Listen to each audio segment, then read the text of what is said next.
Friends, the crypto market has once again shown its character.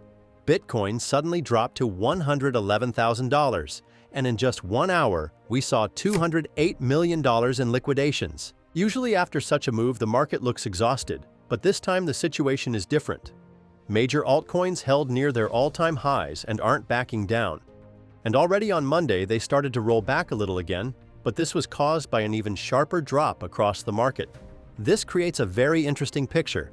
Does it mean that Bitcoin is simply shaking off the excess weight and preparing the market for the next big move? Today we'll break down what these moves mean, what to expect after the September Fed meeting, and most importantly, what's happening with Ethereum, which has already reached new highs.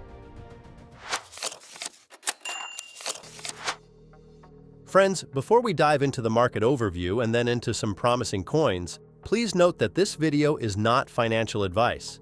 It only reflects my personal impression and evaluation of the market. Always do your own research and invest wisely.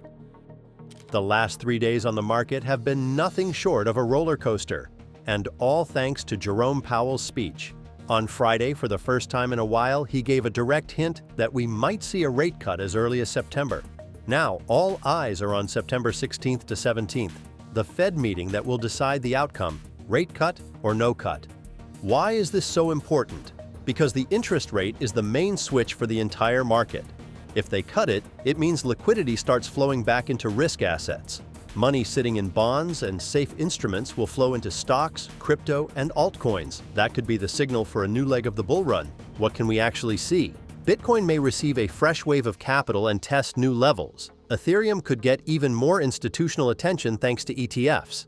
And altcoins, they might show the strongest moves because the market always reacts in sequence. First BTC, then Ethereum, and only after that mid and small caps. That's why it's so crucial to keep your finger on the pulse right now.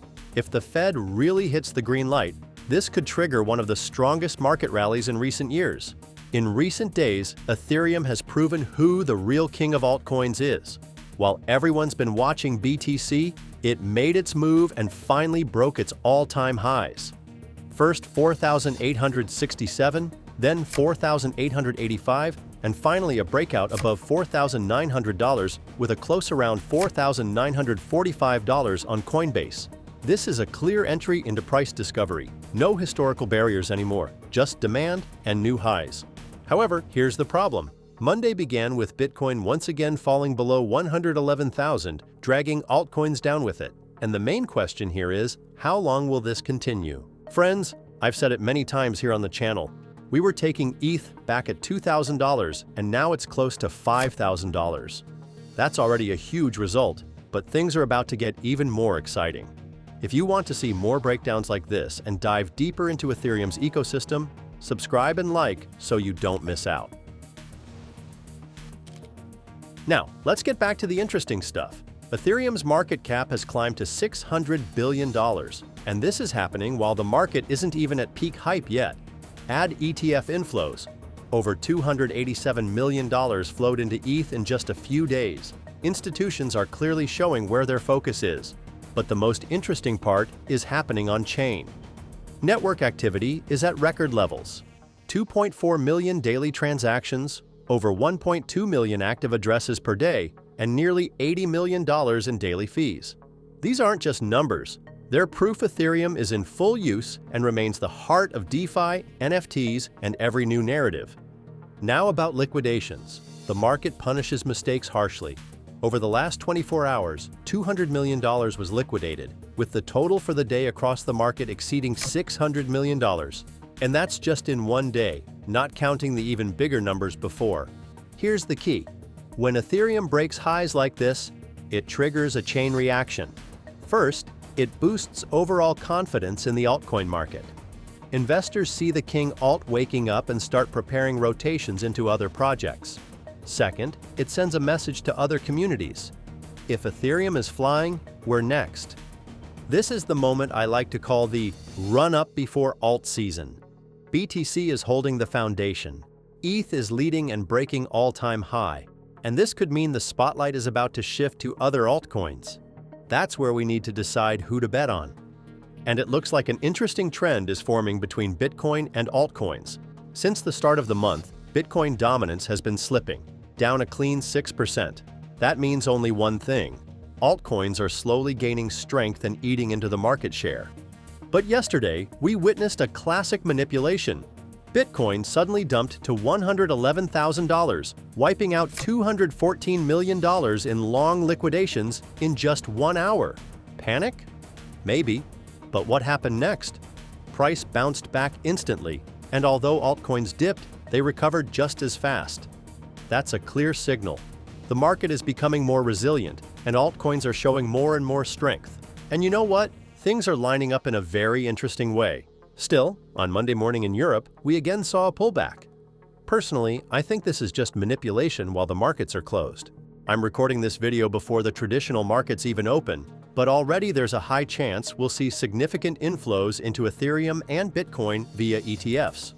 But judging by past experience, we see real inflows when the market shows at least a bit of strength. So if Bitcoin bounces back even slightly before markets open, then we'll see inflows.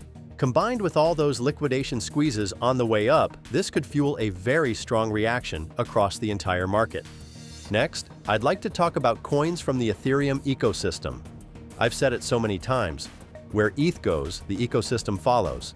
Ethereum just pumped, so now we can expect its ecosystem projects to start moving too.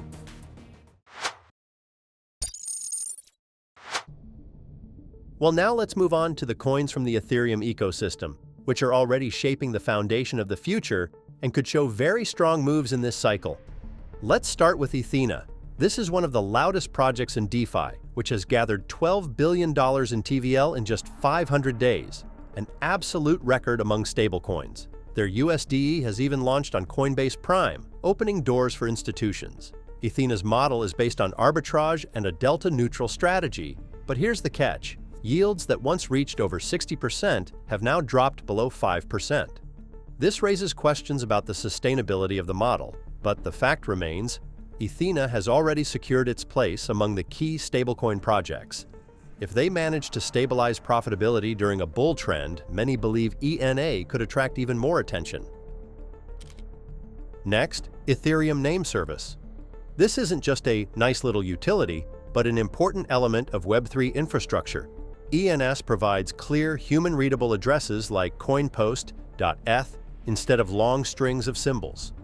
This utility is even supported by Vitalik Buterin himself, who calls ENS one of Ethereum's most successful nonprofit projects. Demand is growing, and some analysts suggest that by the end of 2025, ENS could be trading higher than current levels, with even more ambitious long-term scenarios being discussed. This is the kind of coin that can quietly accumulate value while others chase hype tokens. The third asset, Ondo Finance. This is the main bridge between traditional treasuries and blockchain. They have already deployed over $1.1 billion into tokenized US treasuries and a total of $1.4 billion across their ecosystem. Through Ondo, you can even get access to entire portfolios, from ETFs to Apple or Tesla stocks, all in tokenized format. Partnerships with BlackRock and JP Morgan make this asset especially attractive for institutions. The fourth candidate, Pendle. This is a true DeFi star that lets you trade future yield. Their TVL is now around $10 billion, an all-time high. And this is no coincidence. In January 2024, they had only $233 million. That's growth by dozens of times in just a year and a half. Coinbase has already listed the token, opening access to US capital. Pendle is closely tied to Ethereum's dynamics. If ETH manages to hold above $5,000, this could give Pendle an extra boost for growth. Well, that's all for now. Remember, these are just my own thoughts on the market, not financial advice. Always do your own research before investing. Thanks for watching. Subscribe, like, and stay tuned for new coin reviews. See you soon!